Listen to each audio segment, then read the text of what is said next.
go crypto investing, and you can see some more of the monetary spigots, even though they're in the quote-unquote tightening. They come up with a bill that's called the Inflation Reduction Act, which I always use whatever they say the bill's called. It's the opposite. The Patriot Act. It's the most unpatriotic thing ever, right? Any act they come up with, it does the exact opposite, but somehow the Inflation Reduction Act prints out of thin air $700 billion to spread around. And somehow by creating 700 billion, not million, but billion more dollars is somehow going to reduce inflation when they're only raising taxes on a select quote unquote group of people, and they say taxes for people making less than 400,000 will not go up. But that's a lie, because when they create $700 billion from the central bank and disperse it to where they see fit, that's $700 billion in inflation, and that is a tax. Inflation is a tax on the average working American, and it's a way for the government to hide behind something and say they're giving away things for nothing, while not taxing the constituents, but in reality, under their own nose, by trickery and foolery, and by the constituents being so uneducated on the subject at hand, they don't even notice that this is what caused their inflation and their rising costs and their lower standard of living. And then these same politicians will get up on the TV and say it is dirty, greedy businessmen raising prices, right? So, but the Senate Democrats announced a deal of a $700 billion Inflation Reduction Act that aims to be paying down the national debt. I don't know how you're going to pay down the national debt when you just increase it to $700 billion. Reduce inflation by paying down the debt, lowering energy costs, and extending affordable health care coverage for millions of Americans, which means the taxpayer has to pay that. So more debt. They're going to put is a trimmed down version of the $1.8 trillion Build Back Better, right? Which would have meant they built back shit, which is the same thing as they're doing now.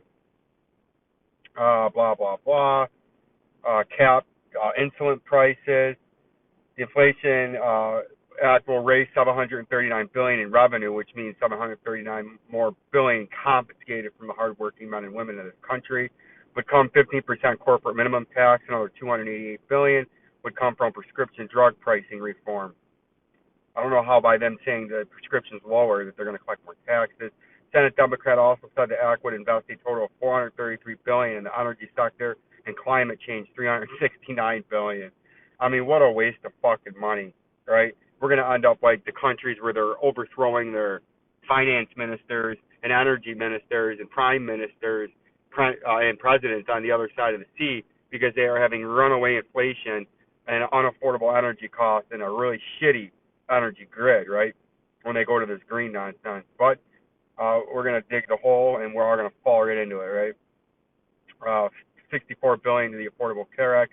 Legislation also to reduce the deficit by more than $300 billion. So they're going to spend $8 billion almost, but it's going to lower the price to $300 billion. Government math for you right there, right? Government math never adds up. Senate Democrats say the proposed legislation will bring down inflation, which is currently over 9%. While the research organization, blah, blah, blah, the University of Pennsylvania says the Reduction Act would reduce cumulative deficit by $248 billion over 10 years. Okay, like to see that happen. Let's see. Democrats also say the Inflation Reduction Act will focus on increasing supply to help bring down prices. That would be done by lowering energy costs, subsidizing more clean energy. When they use the word subsidizing, that means the government's paying for it through taxpayer money and increasing the deficit, right? And inflation, because they're the ones subsidizing shit, which is inflation, because the Federal Reserve just creates the money to hand out to who they want to subsidize, right? I mean, that's all they're doing. Cheaper drugs, they're going to cap drug prescriptions, blah, blah, blah, and all the rest of the nonsense there. we'll get more into that as time goes on because there is going to be big winners from that because they're going to be doing a lot into electric vehicle infrastructure. And if you know the companies that are going to be getting directly paid by the government, that are on the stock market, that are going to be building and massively expanding uh, their product and their if they're a charging station and they're going to rapidly expand tenfold, 20-fold, 100-fold because they're getting all kinds of money from the government in this Inflation Reduction Act. These companies are going to need to be sought out and seeked, and this group needs to start really out of you 1,200 people out there.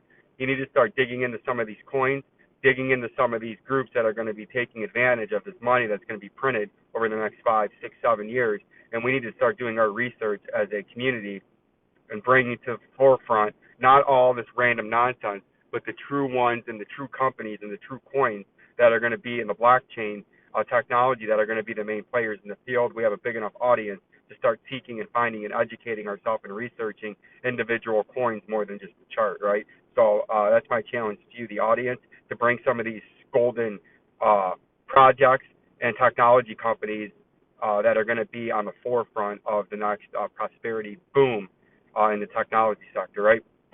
But Bitcoin, real quick, you can see we got our underneath support at 23,000, and this is where you would back test if you continue down. And as long as you hold it like you have back here, you can make another run back up and then maybe try to breach this, which you've been rejected once, twice, 3 times, right? In the local micro time frame. And if you fail to hold this support, you would trade back down towards this uptrending. Got to keep it in the current time frame because it's slightly uptrending. This bear flag that I think we're in, you would come down to this lower support at 21,700 and change. If you can't hold the new support that you've now formed after it was resistance, resistance, resistance, fake out through, and then it came back through here and then flipped it to support now ever since about the first week of August, the first day of August. You can see it's been holding this upper line as support when before it was resistance, resistance, came through resistance, then it flipped through, and now because it flipped through, it's been holding it beautifully as support this whole time. So as long as you can continue to hold this top part of this uptrending yellow line right above the 200-day moving average in green right there, you can remain bullish and maybe try to come up to this major upper resistance target where there's heavy sell pressure, but would be a big return up here at the 28, 29, just below 30,000, right? Which would be a phenomenal rally from the swing low in Bitcoin. You're already up 38% from the swing low. That would get you up to 71% if you got up there.